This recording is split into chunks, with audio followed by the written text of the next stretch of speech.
दोस्तों नमस्कार, आप देख रहे हैं सत्य हुंकार में आपके साथ सत्यपाल।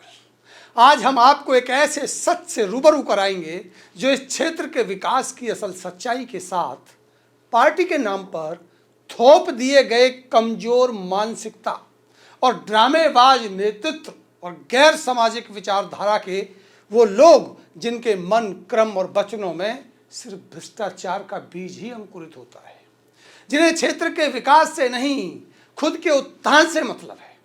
यहां वहां के नाम पर समाज विरोधी राजनीति करने वालों का असल सच आपके सामने होगा। हमारा आपसे निवेदन है कि वीडियो अगर अच्छा लगता है तो इसे लाइक जरूर कीजिए और इस वीडियो को शेयर कर दीजिए ताकि हमें आपके समर्थन की ताकत मिले। दोस्तों, आज के राजनीतिक माहौल में निष्पक्ष पत्रकारिता करना उतना आसान नहीं रह गया है।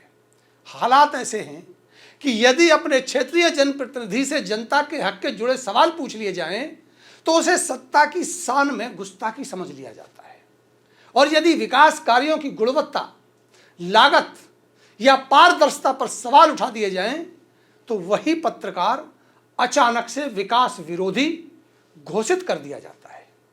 यह स्थिति लोकतंत्र के लिए गंभीर चेतावनी है, गंभीर, क्योंकि सवाल पूछना पत्रकार का नहीं बल्कि जनता का अधिकार है। जवाब न होने की स्थिति में नेता मुंह छुपाए घूमते हैं और दोष पत्रकार पर मढ़ते हैं। भ्रष्टाचार करके अर्जित की जा रही अपनी निजी संपत्ति पर सवाल पूछें तो आग बबूला हो जाते हैं। आप लोग भी अच्छी तरह जानते हैं कि फरीदाबाद नगर निगम में विकास कार्यों की गुणवत्ता को लेकर लंबे समय से गंभीर सवाल उठ रहे हैं।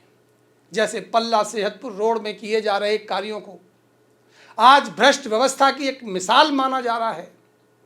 गलियों में सड़क निर्माण के नाम पर घटिया गुणवत्ता की इंटरलॉकिंग टाइल्स लगाई जा रही है, जिनकी मजबूती पर शुरुआत से ही सवाल लोग उठा रहे हैं। स्थानीय लोगों का ये कहना है कि कुछ ही महीनों में टाइल टूटने और धंसने लगती है, लेकिन कागजों में इन्हें मानक गुणवत्ता का दिखाकर ठेकेदारों को भुगतान कर दिया जा रहा है।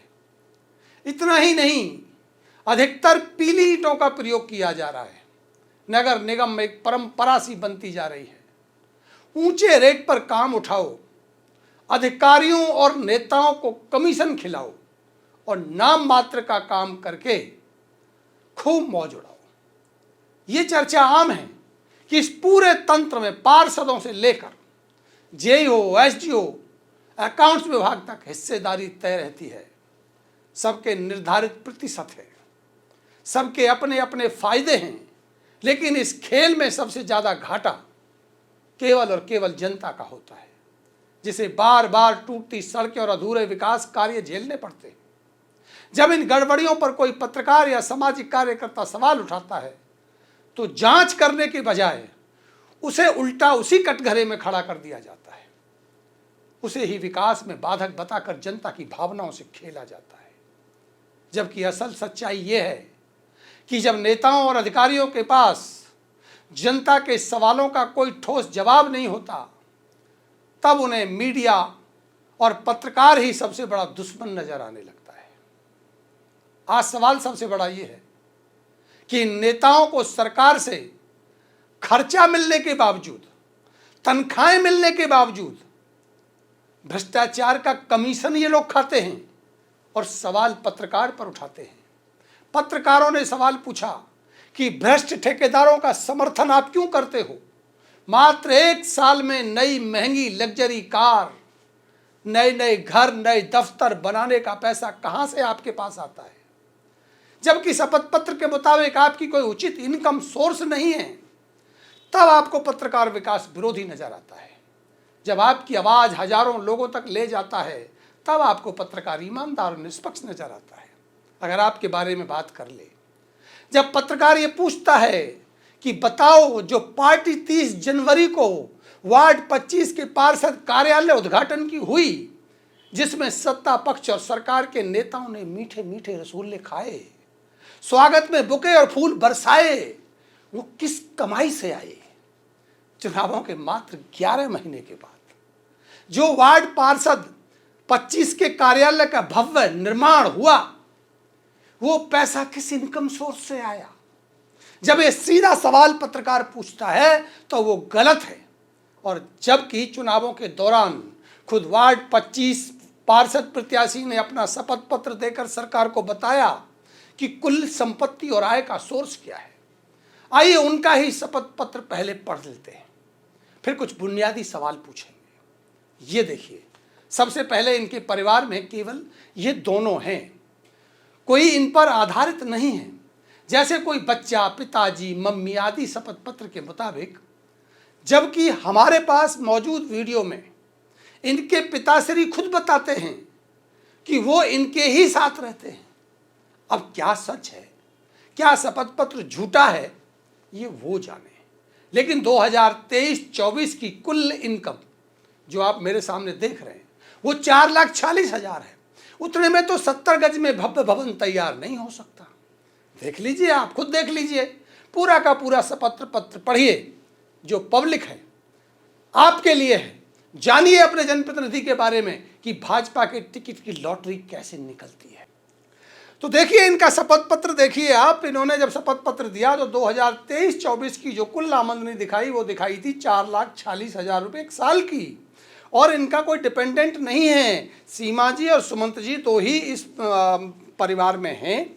और आगे ये बताते हैं कि इनके पास कैश के तौर पर सीमा जी के पास 50,000 रुपये थे और सुमंत जी के पास 1,00,000 रुपये थे। और सीमा जी के अकाउंट में जो SBI का अकाउंट है उसमें 1,500 रुपये थे जो सेक्टर 37 में है। और दूसरे अकाउंट में जो SBI का अकाउंट है वो जो पटना का है, बिहार का है, उसमें मात्र 5,341 रुपये थे।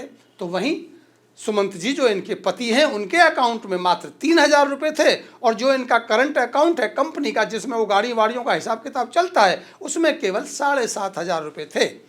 इनके शपथ पत्र के मुताबिक ये पता चलता है कि इनके पास एक बैलिनो कार है जिसकी कीमत 4 लाख रुपए है। इनके पास एक स्कोडा कार है जिसकी कीमत 5 लाख रुपए है। इनके पास एक टाटा टिपर है जिसकी कीमत 20 लाख रुपए है। इनके पास एक और टाटा टिपर है जिसकी कीमत 20 लाख रुपए है।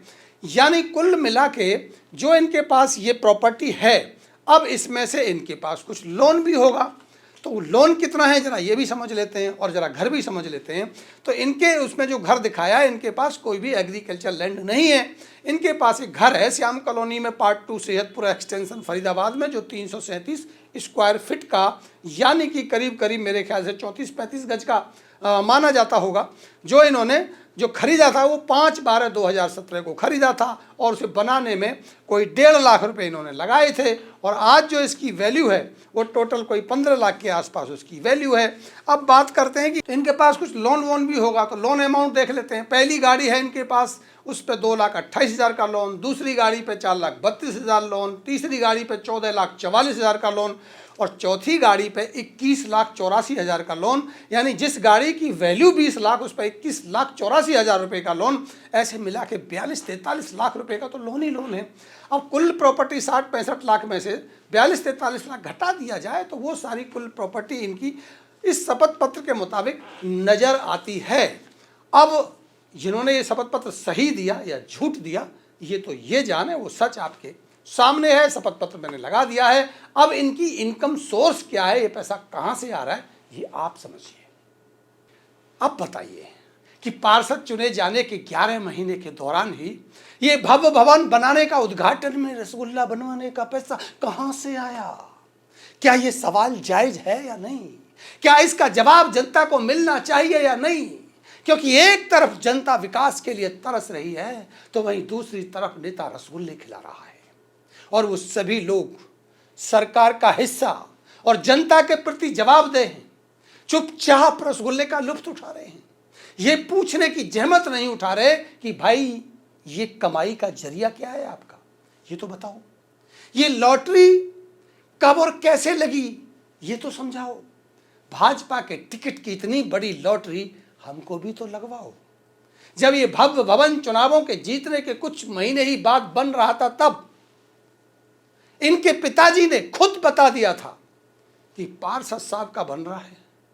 अब भव्य भवन बनकर उद्घाटन हो गया जिसके गवाह बने पार्टी, सरकार और समाज के लोग। लेकिन जनता के सवालों के जवाब कौन देगा? कि क्षेत्र के विकास कार्यों में घटिया टाइल और पीली ईंट क्यों लग रही है? कि आपके इस भव्य भवन में घटिया काम हुआ था? क्षेत्र की जनता को सीवर, सड़कें, नाली, साफ सफाई कम मिलेंगी।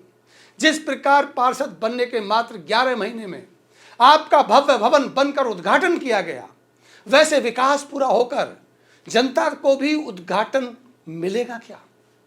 दोस्तों, सवाल पूछना अपराध नहीं है, बल्कि लोकतंत्र की बुनियाद है। और जब तक सवाल जिंदा है तब तक उम्मीद भी जिंदा है कि पल्ला सेहतपुर रोड जैसी सड़कों पर एक दिन सचमुच टिकाऊ और ईमानदार विकास होगा। मेरी गली, मेरे मोहल्ले का भी उद्धार होगा। इसी आशा के साथ कि जवाब मिलेगा, आपको छोड़ जाता हूं कुछ और बुनियादी सवालों की खोज के साथ। आप देखते रहिए सत्य हुंकार। नमस्कार।